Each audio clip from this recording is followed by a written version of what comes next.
এইটোতো নিদিয়েতো জানে আপুনিও জানে মোক কিয় প্ৰশ্ন কৰিছে আপুনি ভাবে নেকি যে ইয়াত বিজেপি জিকিব দলগাঁৱত কেতিয়াবা আপুনিওতো জানে মানে মুকুট ভাই কেতিয়াবা না মই নাভাবোঁ যে মোৰ জীৱনত এইটো হ'ব পিছলৈ যদি কিবা হয় মই ক'ব নোৱাৰোঁ এইটোতো নিদিয়েতো জানে আপুনিও জানে মোক কিয় প্ৰশ্ন কৰিছে আপুনি ভাবে নেকি যে ইয়াত বিজেপি জিকিব দলগাঁৱত কেতিয়াবা আপুনিওতো জানে মানে মুকুট ভাই কেতিয়াবা না মই নাভাবোঁ যে মোৰ জীৱনত এইটো হ'ব পিছলৈ যদি কিবা হয় মই ক'ব নোৱাৰোঁ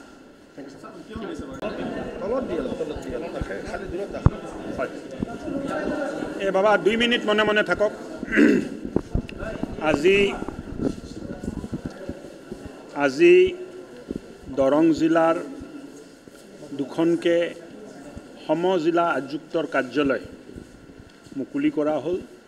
প্ৰথমখন চিপাঝাৰ দ্বিতীয়খন দলগাঁও মুখ্যমন্ত্ৰী ডাঙৰীয়াৰ বলিষ্ঠ নেতৃত্বত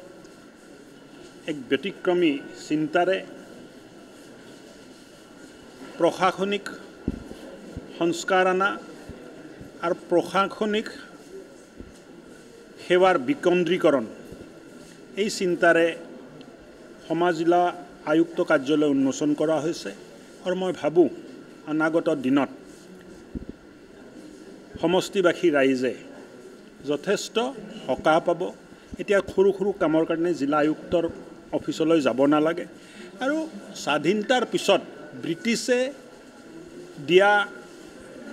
ডিচিৰ যিটো পৰম্পৰা আছিল তেতিয়া কাম আছিলে অকল ৰাজহ সংগ্ৰহ কৰা আৰু আইন শৃংখলা বজাই ৰখা ব্ৰিটিছৰ সময়ত তেনেকুৱাহে চলি আছিলে কিন্তু চৰকাৰে লোৱা জনমুখী আঁচনিবোৰ ৰাইজৰ কাষ চাপিছে নে নাই তাৰ যিটো ফলাফল আছিল এইটো ওলাইছে নে নাই মই ভাবোঁ যে সমজিলাই অসমৰ এডমিনিষ্ট্ৰেটিভ ৰিফৰ্মছৰ মানে ছিষ্টেমত আৰু মানে যিটো এডমিনিষ্ট্ৰেটিভ পাৱাৰৰ বিকেন্দ্ৰীকৰণৰ ক্ষেত্ৰত আৰু বহু জনমুখী আঁচনি বিভিন্ন জনমুখী আঁচনিবোৰ ৰাইজৰ ওচৰত লৈ যাবলৈ চৰকাৰক আৰু আমাক সহায় কৰিব এইটোৱে মই ক'লোঁ যে আজি দলগাঁও সমষ্টিটো AUDFৰ বিধায়ক তথাপিও ৰাইজৰ সুবিধাৰ কাৰণে সমজিলা দিয়া হ'ল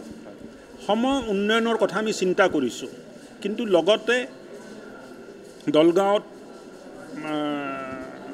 সংখ্যালঘু উদ্যোগিত এটা বিধানসভা সমষ্টি তাত আমি কোনোদিন নিজিকোঁ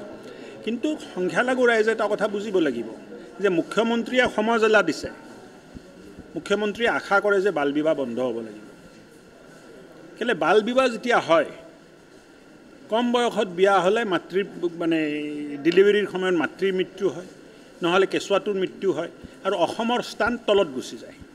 যে ইমান 1000ত কিমানজন মাতৃ মৰিলে 1000ত কিমানজন শিশু মৰিলে অসমৰ স্থান তললৈ যায় চ' বাল বিবাহ বন্ধ হ'ব লাগিব মুখ্যমন্ত্ৰী ডাঙৰীয়াৰ সংকল্প 2026ৰ ভিতৰত বাল বিবাহ বন্ধ হ'ব আৰু তাত আমি ব্ৰতী আছোঁ এইটো বন্ধ হ'ব লাগিব আৰু এইটো বেআইনী নহয় আইনী কাম এইটোৱে মই আহ্বান জনালোঁ যে ভোটটো নিদিয়ে কোনো আপত্তি নাই কিন্তু কমচে কম মুখ্যমন্ত্ৰীয়ে যিখিনি ভাল কাম কৰিব খুজিছে তাত আপোনালোকে অৰিহণা যোগাওক এইটোতো নিদিয়েতো জানে আপুনিও জানে মোক কিয় প্ৰশ্ন কৰিছে আপুনি ভাবে নেকি যে ইয়াত বিজেপি জিকিব দলগাঁৱত কেতিয়াবা আপুনিওতো জানে মানে মুকুট ভাই কেতিয়াবা না